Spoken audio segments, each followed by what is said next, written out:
ஜீ தமிழ்ல பூவை பூச்சுடவா சீரியல் மூலம் அறிமுகமானவங்க தான் ரேஷ்மா முரளிதரன். அதை தொடர்ந்து அபி டெய்லர் நெஞ்சத்துக்கு இல்லாதே போன்ற சீரியல்லாம் நடிச்சிருக்காங்க. இப்போ சன் டிவில செல்லம்மை சீரியல்ல நடிச்சிட்டு வராங்க. அவங்க பூவை பூச்சுடவா சீரியல்ல அவங்க கூட கோஸ்டாரா ஒர்க் பண்ண மதன் பாண்டிய காதலிச்சு கல்யாணம் பண்ணிக்கிட்டாங்க. இவங்க 2 பேருக்கும் 2021 கல்யாணம் நடந்தது. அதை தொடர்ந்து 2024 அப்புறமா இவங்க 2 பேருமே சேர்ந்திருக்க மாதிரி எந்த ஒரு போட்டோஸ் கூட ஷேர் பண்ணாதனால இவங்களோட ஃபேன்ஸ் நிறைய பேர் நீங்க 2 பேருமே பிரிஞ்சிட்டீங்களா, என்ன ஆச்சு, ரேஷ்மா எங்க அப்படின்னு சொல்லி ரொம்ப நாளாவே கேட்டுட்டு வந்தாங்க. இப்படி இருக்க நிலையில பொங்கல் செலிப்ரேட் பண்ணி மதன் பாண்டியன் சிங்கிளா இருக்கிற மாதிரியான ஒரு போட்டோவை ஷேர் பண்ணியிருக்காங்க.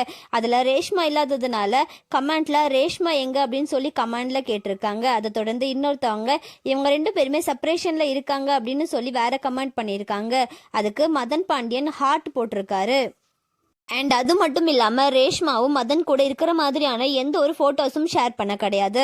மதன் ரேஷ்மாவோட பர்த்டேக்கு இவங்க 2 பேருமே ஒன்றா இருக்கிற மாதிரியான ஒரு ஃபோட்டோவை ஷேர் பண்ணியிருந்தாரு.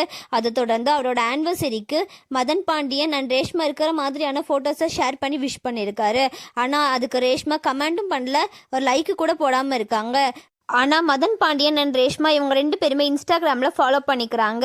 ஆனால் எந்த ஒரு போஸ்ட்டுக்கும் லைக்கும் கமெண்டும் போடுறது கிடையாது. இதனால் நிறைய பேர் மதன் பாண்டியன் அண்ட் ரேஷ்மா இவங்க 2 பேருமே பிரிஞ்சிட்டாங்க அப்படின்னு சொல்லி பலராலும் சொல்லப்பட்டு வருது. இதை பற்றி நீங்கள் என்ன நினைக்கிறீங்க அப்படின்னு சொல்லி கமெண்ட்டில் சொல்லுங்கள். அண்ட் இந்த மாதிரியான அப்டேட்ஸ்க்கு நம்மளோட சேனலை சப்ஸ்கிரைப் பண்ணிக்கோங்க.